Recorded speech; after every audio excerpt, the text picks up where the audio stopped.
Assalamualaikum warahmatullahi wabarakatuh. Bertemu lagi dengan channel CC Karoliane. Kali ini kita lanjutkan lagi pembahasan soal PPPK, Guru PJOK tahap 3 dan persiapan seleksi PPPK tahun 2022 dengan pembahasan kompetensi teknis. Baiklah, kita menuju ke nomor 1. Menerapkan berbagai pendekatan, strategi, metode, dan teknik pembelajaran yang mendidik secara kreatif dengan mengintegrasikan teknologi merupakan kompetensi inti pedagogik pada aspek A. Penguasaan terhadap karakteristik pendidik. B. Penguasaan pada teori belajar dan prinsip-prinsip pembelajaran. C. Pengembangan kurikulum. D. Penyelenggaraan pembelajaran yang mendidik.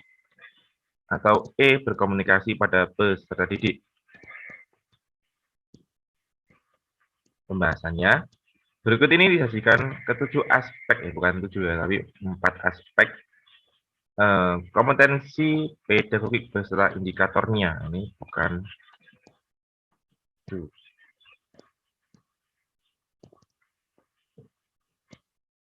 Menguasai karakteristik peserta didik. Guru mampu mencatat dan menggunakan informasi tentang karakteristik peserta didik untuk membantu proses pembelajaran. Karakteristik ini terkait dengan aspek fisik, intelektual, sosial, emosional, moral, dan latar belakang sosial budayanya. 2. Menguasai teori belajar dan prinsip-prinsip pembelajaran yang mendidik. Guru mampu menetapkan berbagai pendekatan, strategi, metode, dan teknik pembelajaran yang mendidik secara kreatif atau sesuai dengan standar kompetensi guru. 3. Pengembangan kurikulum. Guru mampu menyusun silabus sesuai dengan tujuan terpenting kurikulum dan menggunakan RPP sesuai dengan tujuan dan lingkungan pembelajaran. 4. Kegiatan pembelajaran yang mendidik. Guru mampu menyusun dan melaksanakan rencana pembelajaran yang mendidik secara lengkap. Guru mampu melaksanakan kegiatan pembelajaran yang sesuai dengan kebutuhan peserta didik. Jawaban yang benar adalah B. Penguasaan materi atau teori belajar dan prinsip-prinsip pembelajaran.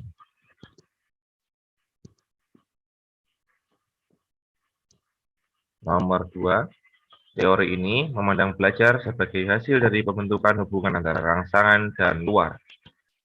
Stimulus dan balasan dari siswa, respon yang dapat diamati. Semakin sering hubungan antara rangsangan dan balasan terjadi, maka akan semakin kuatlah hubungan keduanya. Teori belajar yang dimaksud adalah A. Behaviorisme, B. Kognitif, C. Humanistik, D. Sibernetik, E. Konstruktivisme.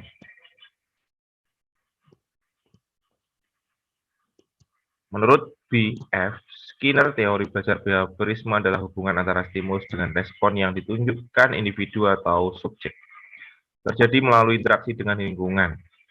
Teori ini menekankan bahwa tingkah laku yang ditunjukkan seseorang merupakan akibat dari interaksi antara stimulus dengan respon.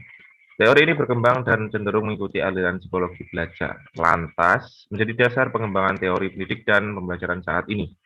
Ciri dari implementasi sukses teori belajar behavioristik ini adalah adanya perubahan perilaku yang ditunjukkan seseorang setelah mengalami kejadian di masa lampau. Seseorang dinyatakan belajar jika telah merespon suatu kejadian dan menjadikannya pembelajaran untuk tidak menggunakan respon yang sama di masa depan, guna menghindari akibat yang pernah dialaminya. Jadi jawaban yang benar adalah A, behaviorisme.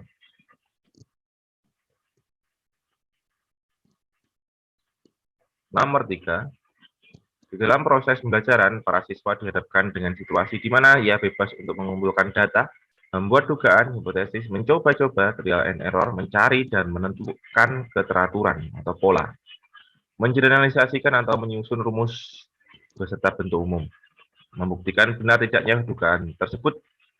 Hal ini merupakan penerapan teori belajar A. Sibernetik, B. Kognitif, C. Humanistik, D. Behaviorisme, atau E. Konstruktivisme. Pembahasannya, pengertian teori konstruktivisme secara umum memandang ilmu pengetahuan tidak sebatas mengungkap tentang fakta, kaidah, dan konsep yang harus diingat secara baku. Konstruktivisme justru lebih menekankan bahwa manusialah yang harus mengkonstruksikan pengetahuan itu sendiri. Jadi manusialah yang memberikan nilai sentimental dan menggali ilmu pengetahuan, baik itu lewat ajian, penelitian, ataupun lewat pengalaman.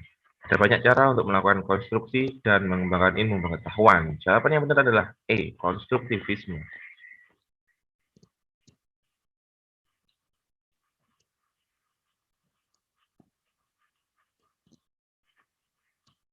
Nomor 4, seorang guru yang mengembangkan tujuan pelajaran untuk menggambarkan proses dan hasil belajar yang diharapkan capai oleh peserta didik sesuai dengan kompetensinya dimuat dalam A. Silabus, B. RPP, C. Silabus dan RPP, D. SKL, E. Lembar penilaian.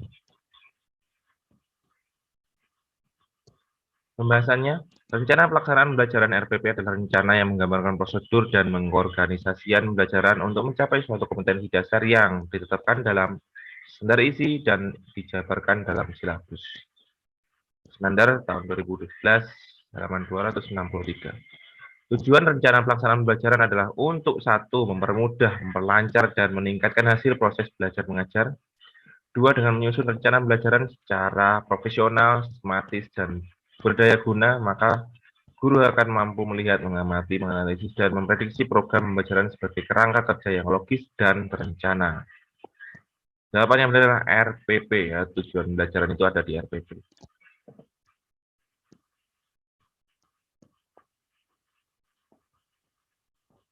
Nomor 5. Dalam mempersiapkan pembelajaran, seorang guru akan selalu bertemu dengan istilah silabus dan RPP.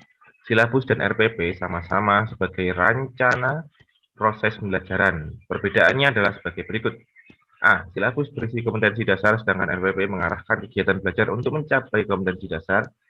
B. Silabus bersumber dari standar isi dan standar lulusan, sedangkan RPP bersumber dari standar kompetensi lulusan. C. RPP dibuat oleh guru, sedangkan silabus dibuat oleh tim guru. D. RPP dan silabus keduanya disusun oleh setiap satuan pendidikan.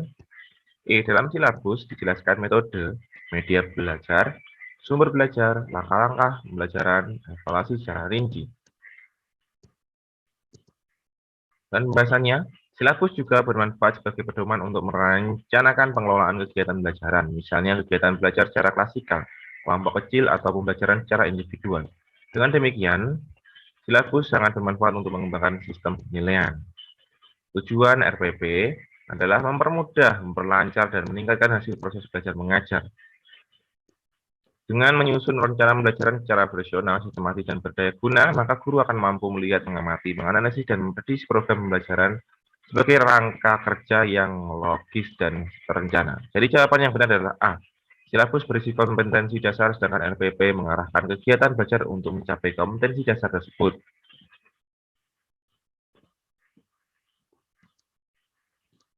Nomor 6. Model pembelajaran yang mempunyai keunggulan antara lain berpikir dan bertindak kreatif, memecahkan masalah yang dihadapi secara realistis, merangsang perkembangan kemajuan berpikir siswa untuk menyelesaikan masalah yang dihadapi dengan tepat adalah A. Role playing, B. Inquiry, C. Problem solving, D. Picture and picture, E. Kontekstual. Pembahasannya, problem solving learning adalah model belajar dengan melakukan pemecahan masalah. Metode ini sangat bermanfaat bagi pelajar. Dengan metode problem solving, belajar lebih mudah dalam mengingat pembelajaran dan akan terbiasa untuk mencari solusi dari permasalahan-permasalahan di sekitarnya. Langkah-langkah dalam model pembelajaran problem solving learning, ya, problem solving learning adalah sebagai berikut. 1. Pengajar menjelaskan tujuan pembelajaran. 2. Instruktur memberikan kasus-kasus perlu dicari solusinya. 3. Pengajar menjelaskan prosedur pemecahan masalah yang benar. 4. Pelajar mencari sumber-sumber seperti literatur yang mendukung untuk menyelesaikan kasus yang telah dipelajari atau yang diberikan.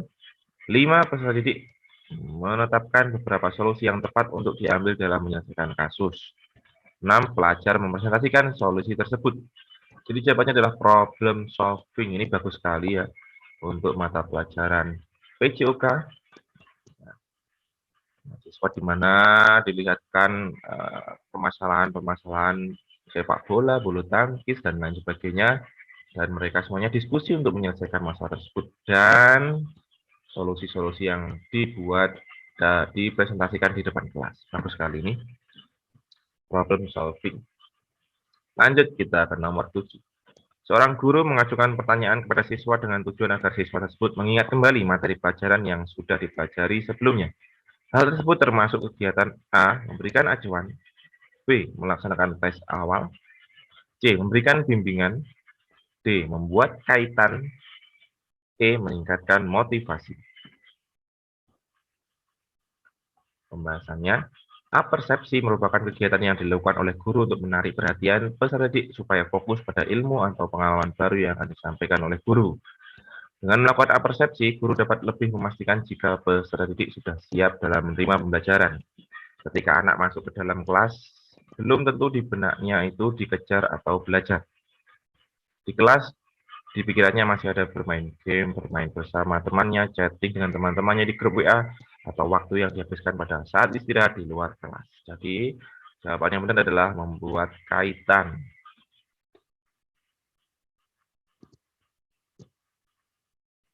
Nomor 8. Seorang guru menjumpai kebiasaan belajar yang kurang tepat yang dilakukan oleh salah seorang siswanya, sehingga kesulitan dalam mengikuti pelajaran. Langkah awal yang tepat untuk mengatasi kesulitan belajar demikian yaitu A. Tunjukkan akibat atau dampak kebiasaan belajar yang salah terhadap prestasi belajar. B. Berikan kesempatan kepada siswa untuk mendiskusikan aspirasinya secara rasional. C. Ciptakan iklim sosial yang sehat antara guru dengan siswa dan antar siswa di dalam kelas.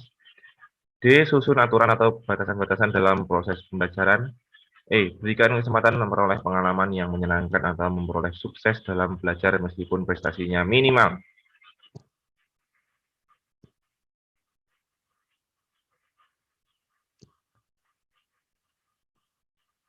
Ya, jadi jawaban di sini adalah E. Berikan kesempatan memperoleh pengalaman yang menyenangkan atau memperoleh sukses dalam belajar meskipun prestasinya minimal. Jadi, ya, Bapak Ibu, seorang anak itu tidak mungkin diciptakan dengan kebodohannya. Kebodohannya, di balik kebodohan itu pasti ada potensi yang belum terkuak. Jadi, walaupun mereka prestasi akademiknya rendah, tapi pengalaman-pengalaman di luar sekolah itulah yang sangat penting. Jadi jangan sampai mengejas kalau prestasi akademiknya jelek, mereka bodoh. Tidak ada siswa yang bodoh, tapi yang adalah siswa yang belum mengetahui potensinya.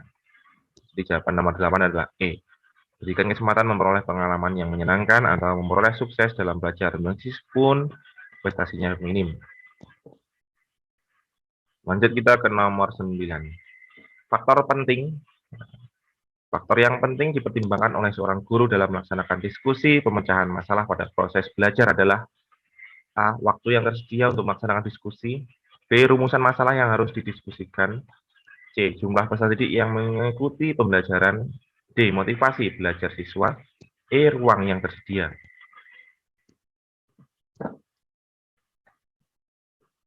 Pembahasannya, metode diskusi adalah metode pembelajaran yang mengharapkan peserta didik pada suatu permasalahan. Tujuan utama metode ini adalah untuk memecahkan masalah, menjawab pertanyaan, dan memahami pengetahuan peserta didik, serta membantu suatu keputusan. Selama ini, banyak guru yang merasa keberatan untuk menggunakan metode diskusi dalam proses pembelajaran. Keberatan itu dibiasakan timbul dari asumsi. Pertama, diskusi merupakan metode yang sulit diprediksi hasilnya oleh karena interaksi antara peserta didik muncul secara spontan, sehingga hasil dari arah diskusi sulit ditentukan. Kedua, diskusi biasanya memerlukan waktu yang cukup panjang, padahal waktu pembelajaran di dalam kelas sangat terbatas. Keterbatasan itu tidak mungkin dapat menghasilkan suatu secara tuntas. Sebenarnya hal ini tidak perlu dirasaukan oleh guru sebab dengan perencanaan dan persiapan yang matang, kejadian semacam itu bisa dihindari. Jadi di sini yang paling harus diperhatikan guru adalah masalah yang didiskusikan. Jadi jawabannya adalah B. Rumusan masalah yang harus didiskusikan supaya tidak melebar. Nomor 10. Seorang guru menjumpai kelas yang motivasi dan prestasi belajar siswanya rendah. Hal utama yang menyebabkan motivasi dan prestasi belajar anak rendah adalah A. Suasana kelas kurang kondusif karena tidak tersedia sarana belajar yang lengkap. B. Siswa pasif dalam mengajar atau belajar, dan lebih senang bermain. C. Siswa tidak mendapat bimbingan belajar dari orang tua. D. Pembelajaran kurang menghargai perbedaan individu siswa. E. Siswa cenderung lebih suka belajar dalam kelompok. Pembahasannya, apa penyebab kurangnya motivasi belajar? 1. Guru tidak memberikan motivasi kepada siswa. 2. Siswa tidak menyukai cara pengajaran guru. 3. Siswa tidak menyukai mata pelajaran tertentu. 4. Lemahnya motivasi dalam diri siswa sendiri. 5. Siswa bermasalah. 6. Kurangnya perhatian orang tua di rumah. 7. Pergaulan yang buruk. 8. Faktor kemajuan teknologi. Jawaban yang benar adalah pembelajaran kurang menghargai perbedaan individu siswa. D. Baiklah, selesai sudah pembahasan soal PPPK, Guru PJOK Kompetensi Teknis. Semoga bermanfaat. Sampai jumpa di video selanjutnya.